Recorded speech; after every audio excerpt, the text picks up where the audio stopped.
സൂത്രൻ. ആ കടിയന്റെ മോൻ എൻ്റെ ഗുഹയിൽ കുത്തി വരച്ചു. എന്നിട്ട് താൻ എന്ത് ചെയ്തു?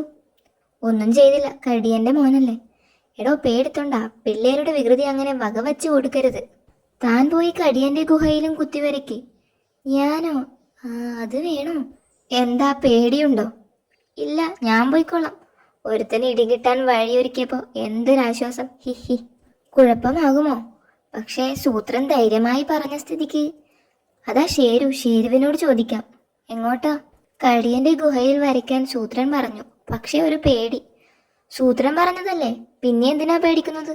ഞാൻ സഹായിക്കാം, സൂത്രൻ പറഞ്ഞതല്ലേ. എന്താ വരയ്ക്കേണ്ടത്? അത് എന്തെങ്കിലും മതി. പറ്റിയ ആളുണ്ട്, ശരിയാക്കാം. ചേട്ടൻ പോയിക്കോ. വരയ്ക്കാൻ ഷേരുവിനെ വിട്ടിട്ടുണ്ട്. പുലിവാലായോ? ഇനി ഷേരുവിന് കിട്ടും. കുഴപ്പമാകും മുൻപ് പോയി കടിയനോട് മാപ്പ് പറയാം. അതാ കടിയൻ. ക്ഷമിക്കണം ചേട്ടാ, ഗുഹയിൽ കുത്തി വരച്ചതിന് ഷേരുവിനെ ഇടിക്കരുത്. കുത്തിവരയ്ക്കാനാണോ താൻ ഷേരുവിനെ വിട്ടത്? അതോ തനിക്ക് ആ ഗുഹ വൃത്തികേടാക്കണമല്ലേ? ഷേരു നല്ലവനായതുകൊണ്ട് താൻ പറഞ്ഞതനുസരിച്ചില്ല. കരടിച്ചേട്ടനെ വിളിച്ചാ വരപ്പിച്ചത്. കടിയന് ഇഷ്ടപ്പെട്ടു.